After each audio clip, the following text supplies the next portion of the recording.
प्यारे बच्चों, आइए आज हम लोग किरचॉफ के दूसरे नियम के बारे में हम लोग समझेंगे। किरचॉफ का दूसरा नियम क्या है, किरचॉफ का दूसरा नियम किस सिद्धांत पर आधारित है और किरचॉफ के नियम का किस तरह से उपयोग करते हैं क्वेश्चन को बनाने में। हम लोग इन सभी चीज़ों के बारे में जानकारी प्राप्त करेंगे। तो आइए हम लोग शुरुआत करते हैं।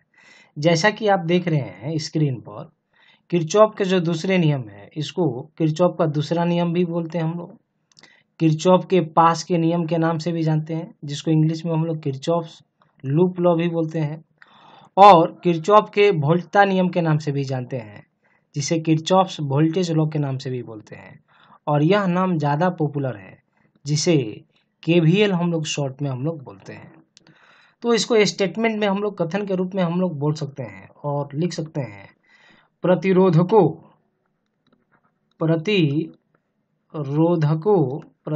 का मतलब प्रतिरोधक और सेलों से बने बंद लूप या पास के चारों ओर कुल विभवांतर का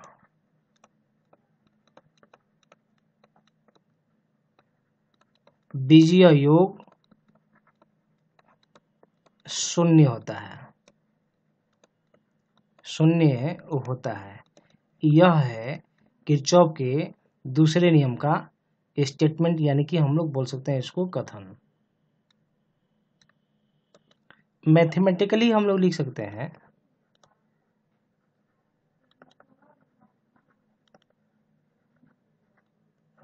कुल विभवांतर की बात की जा रही है, किसके चारों ओर? तो प्रतिरोधक के। तो हम लोग लिख सकते हैं समेशन आई आर, यह विभवांतर है, और प्लस सेल का, तो सेल का विद्युत वाहक बल तो लिख देते ईएमएफ, इलेक्ट्रोमोटिव फोर्स, यह एक प्रकार का विभवांतर है। और ये समेशन है, यानी कि बहुत सारे भी सेल हो सकते हैं और सबका बीजीय योग क्या होगा? शून्य होगा। तो ये हम लोग मैथमेटिकल तरीके से हम लोग ऐसा लिख सकते हैं। बच्चों, आपको यह बात ध्यान में रखना है, ये ऑब्जेक्टिव क्वेश्चन में हम लोग को पूछे जाते हैं कि यह नियम ऊर्जा संरक्षण के सिद्धांत पर आधारित है। तो पूछा जाता है कि किरचॉफ का दूसरा नियम किस सिद्धांत पर आधारित है। आपको ऑप्शन दिया रहेगा कि संवेग संरक्षण के सिद्धांत पर, द्रव्यमान संरक्षण के सिद्धांत पर, आवेश संरक्षण के सिद्धांत पर, ऊर्जा संरक्षण के सिद्धांत पर। तो राइट आंसर हो जाएगा ऊर्जा संरक्षण के सिद्धांत पर। आइए हम लोग इस डायग्राम के माध्यम से हम लोग कुल विभवांतर का योग शून्य कैसे लेंगे, हम लोग यह जानते हैं। तो देखिए, एक क्वेश्चन यहाँ पर दिया हुआ है। हम लोग जो जंक्शन है उसका नेमिंग कर देते हैं, नामांकन कर देते हैं। मान लीजिए ये वाला ए है, ये बी है, ये सी है और यह डी है। आप किसी एक कॉर्नर से, किसी एक कोने से आप चलना प्रारंभ कीजिए और एक बार आप चल दिए तो आप उसी डायरेक्शन में चलना है। यानी कि या आप तो घड़ी के दिशा में चलिए या घड़ी के विपरीत दिशा में चलिए, क्लॉकवाइज या एंटी क्लॉकवाइज आप में चलिए, एक ही दिशा में चलना है पूरे लूप में। यह देखिए, ये पूरा लूप है हम लोग का, और यह जो लूप है प्रतिरोधक से बना हुआ है। हम लोग लिखे यहाँ पर प्रतिरोधक से। तो ये देखिए, प्रतिरोधक का मतलब ये प्रतिरोधक हो गया। तो देखिए, एक प्रतिरोध, दो प्रतिरोध, तीन प्रतिरोध, चार प्रतिरोध, बहुत सारे प्रतिरोध हो सकते हैं, इसलिए यहाँ बोला गया है प्रतिरोधकों। सेलों से, तो देखिए एक सेल यहाँ है, एक सेल यहाँ है, देख रहे हैं। तो दो सेल यहाँ दिया हुआ है, 3-4 सेल भी हो सकते हैं, 10 सेल भी हो सकते हैं, बहुत सारे भी सेल हो सकते हैं, इसलिए यहाँ पर हम लोग बोल रहे हैं सेलों से। तो यह जो लूप है, देख रहे हैं बंद लूप, ये बंद लूप प्रतिरोधकों और सेलों से बना हुआ रहता है, और इसके चारों तरफ जो विभवांतर का कुल योग जो होता है, जो बीजीय योग होता है, वह क्या होता है? शून्य होता है। यह नियम बोल रहा है, तो हम लोग उसको मैथमेटिकल तरीके से लिखे हैं। आइए इसमें हम लोग किस तरह से कुल विभवांतर का बीजीय योग हम लोग शून्य लिखेंगे। देखिए, ये प्रतिरोधक है और इसके सिरों के बीच का विभवांतर होगा। तो ओम के नियम से फॉर्मूला हम लोग लिखेंगे, तो ओम के नियम से लिखेंगे V बराबर आई आर। तो V बराबर आई आर, तो देखिए I1 देख रहे हैं ना, धारा जा रहा है, धारा के दिशा में जाइएगा तो पॉजिटिव और धारा के अपोजिट जाइएगा तो नेगेटिव। हम लोग इस तरह से मूव करना शुरू किए हैं। आप एक बार जैसे मूव करना शुरू कीजिएगा वैसे ही मूव कीजिएगा, वैसे ही चलिएगा। तो हम लोग एक कॉर्नर से हम लोग जो दाहिने तरफ चलना प्रारंभ किए हैं। और आर सिरों के बीच का विभवांतर ओम के नियम से V बराबर आई आर।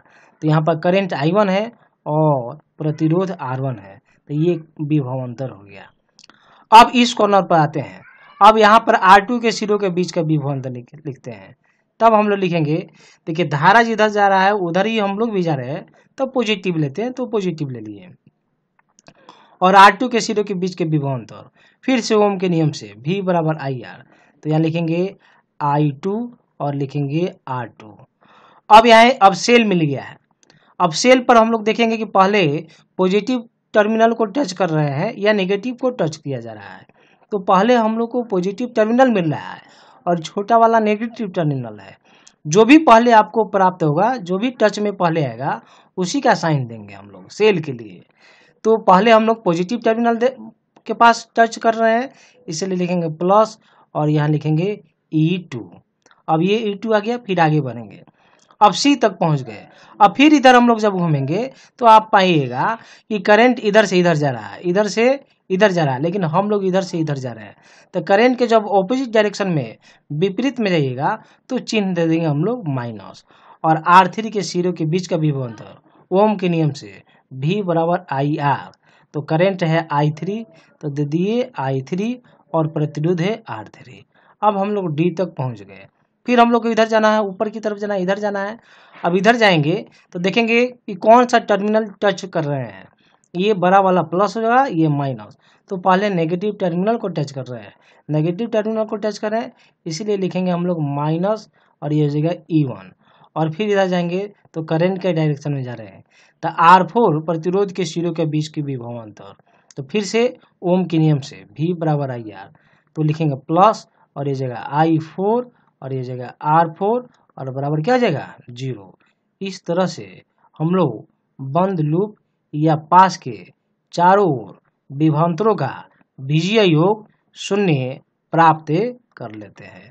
तो ये हम लोग कैसे हम लोग उपयोग किए, आप इसको अगर समझ में नहीं आता है, आप एक बार, दो बार, तीन बार वीडियो को देखिए, क्योंकि केवीएल से एग्जाम में जनरली बराबर क्वेश्चन पूछे जाते हैं, इसलिए आपको बढ़िया से समझना है। आपको कहीं से भी चलिएगा तो आपको आंसर सेम मिलेगा। आइए हम लोग कुछ प्रश्न को सॉल्व करते हैं और अलग अलग जंक्शन से चलकर दिखाएंगे। आंसर में कोई जो है आपको डिफर आंसर नहीं मिलेगा, किसी भी जंक्शन से चलेंगे, संधि से चलेंगे, आंसर समान प्राप्त होगी। देखिए आपके सामने एक और प्रश्न इस तरह से दिया हुआ है और इस VS का मान हम लोग को निकालना है। तो यहाँ पर हम लोग देख रहे हैं, ये जो बड़ा वाला सिंबल देख रहे हैं आप लाइन का, ये पॉजिटिव है और ये नेगेटिव, नेगेटिव पॉजिटिव। यहाँ पर कुछ पता नहीं चलना है और इसका ही हम लोग को मान निकालना है। तो आप अपने मन से कुछ भी मान लीजिए। हम लोग मान लेते हैं माइनस और इधर वाला हम लोग मान लेते हैं प्लस। अगर आप मान लेते हैं अगर इधर वाला प्लस और इधर वाला माइनस, आप आंसर निकालिएगा। यदि वोल्टेज आपका नेगेटिव आ जाएगा तो नेगेटिव आएगा, इसका मतलब आप समझिएगा कि जो आप माने हैं वो आपको चेंज कर देना है। यदि पॉजिटिव आंसर आ जाएगा वोल्टेज का, तो जो आप माने हैं तो आप समझेंगे कि हम लोग जो माने हैं वह सही माने हैं, बस यही डिफरेंट है। तो हम लोग कुछ भी मान लिए, यहाँ पर माइनस मान लिए और यहाँ पर प्लस मान लिए। अब किसी एक सिरे से आप चलिए, किसी एक सिरे से चलना है। आप या तो ए से चलिए या आप तो डी से चलिए, चाहे बी से, कहीं से चलिए। चलिए हम लोग पहले ए से चल रहे हैं और ए से चलकर इस तरह से हम लोग आ जाते हैं। तो देखेंगे हम लोग इधर से चलेंगे, तो यहाँ से चलेंगे हम लोग जो ए से बी सी डी, फिर पहुँचना है ए, और सभी विभवों का जो योग हो वह 0 होना चाहिए। तो हम लोग को 0 करना है। तो देखिए यहाँ से चलेंगे तो पहले प्लस वाला मिलेगा, देख रहे हैं ना, प्लस फिर माइनस। जो पहले वाला टर्मिनल मिलेगा उसी का सिंबल लेंगे यहाँ पर। तो यहाँ लिखेंगे हम लोग 50 वोल्ट, क्या लिख देंगे हम लोग 50 वोल्ट। फिर आगे बढ़ेंगे हम लोग जो है, यहाँ पर आए तो माइनस होगा, ये प्लस होगा। तो ये माइनस वाला हम लोग को जो है टर्मिनल पहले टच में आया है, तो इसको हम लोग लिखेंगे, ये लिखेंगे माइनस, ये वोल्ट हो जाएगा। फिर लिखेंगे -30 वोल्ट हो जाएगा। फिर आगे आएंगे तो ये देखिए माइनस वाला हम लोग यहाँ माने हुए हैं, लिखेंगे माइनस VS, यानी कि सोर्स का वोल्टेज। VS का मतलब क्या हो गया कि एस का मतलब सोर्स है, V का मतलब वोल्टेज है। सोर्स का क्या वोल्टेज होगा वही हम लोग निकाले हैं। ये पास कर गए हम लोग, अब C तक आ गए। फिर इधर जाएंगे तो ये माइनस हो जाएगा, ये प्लस होगा। तो पहले माइनस को हम लोग टच किए हैं, देखेंगे -10 वोल्ट। फिर ये D तक आए, D से आगे आएंगे, ये प्लस, ये हो जाएगा माइनस। पहले प्लस को टच किए, फिर लिखेंगे यहाँ पर 20, ये हो जाएगा वोल्ट, इक्वल टू बराबर क्या हो जाएगा 0। सब प्लस वाले को एक साथ, तो एक प्लस यहाँ है और एक प्लस यहाँ है, हम लोग लिख पाएंगे 70 वोल्ट। माइनस वाले को एक साथ, एक माइनस यहाँ है, एक माइनस यहाँ है, ठीक है, -30 वोल्ट नहीं, और फिर -VS इक्वल टू 0।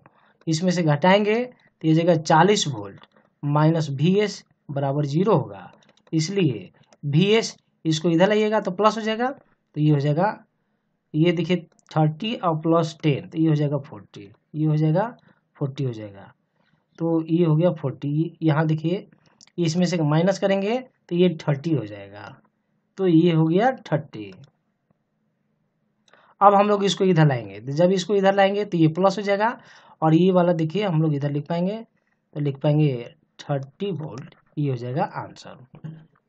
अब आइए हम लोग इधर से इधर चलते हैं। अब D से A की तरफ, C की तरफ, फिर B की तरफ, फिर E की तरफ। अभी हम लोग आए थे A to हम लोग D, A to D, और फिर पहुंच गए थे हम लोग A। अब हम लोग कैसे चल रहे हैं, D से C की तरफ, फिर B की तरफ, और फिर पहुंच रहे हैं A की तरफ, और फिर आना है D की तरफ। अब देखिए यहाँ से चलना हम लोग को है। अब यहाँ से चलेंगे तो देखिए आंसर आपको इतना मिलता है कि नहीं मिलता है। आपको पहले ही बोले थे आपको किसी भी कॉर्नर से चल देना है, और एक बार चल दिए तो आप चल दिए, यानी कि फिर से आपको ये नहीं कि इधर गए और कोई सिंबल माइनस वाला पहले मिल गया तो आप जो है फिर अब टर्न कर गया, ऐसा नहीं करना है। एक बार चल दिए लूप में तो उसी डायरेक्शन में चलना है, या तो क्लॉकवाइज या तो एंटी क्लॉकवाइज। अभी हम लोग इस डायरेक्शन में मूव किए हैं, अब देखिए हम लोग इस डायरेक्शन मूव करते हैं, D से C की तरफ, B की तरफ, A की तरफ, फिर D की तरफ, देख रहे हैं यहाँ पर। तो हम लोग आ रहे हैं, तो यहाँ चलेंगे, यहाँ से चलेंगे हम लोग जो है, चलेंगे तो पहले ये मिलेगा 10 वोल्ट, तो लिखेंगे 10 वोल्ट, पॉजिटिव में लिखेंगे क्योंकि पॉजिटिव टर्मिनल मिला है। फिर आएंगे तो ये प्लस मिला है पहले, लिखेंगे +VS। फिर यहाँ जाएंगे तो 30 वोल्ट यहाँ मिलेगा, और प्लस वाला मिला है, लिखेंगे +30 वोल्ट लिखेंगे। फिर आगे जाएंगे तो माइनस वाला मिला है, देखिए -50 वोल्ट हो जाएगा। फिर आगे जाएंगे तो ये -20 वोल्ट, तो -20 वोल्ट, और बराबर क्या हो जाएगा 0 हो जाएगा। सभी प्लस वाले को एक साथ, तो VS प्लस 10 वोल्ट और 30 वोल्ट, ये हो जाएगा 40 वोल्ट, और ये दोनों हो जाएगा 70 वोल्ट, ये हो गया 70 वोल्ट, और बराबर 0 हो गया ये। तो VS तो -30 वोल्ट, 70 वोल्ट में से 40 वोल्ट को माइनस करेंगे तो -30 वोल्ट हो जाएगा, और इक्वल टू 0 हो जाएगा। तो VS बराबर कितना आ जाएगा 30 वोल्ट। तो आप देखिए पहला वाला हम लोग का जो आंसर आया था, दूसरा वाला का भी आंसर सेम आया है।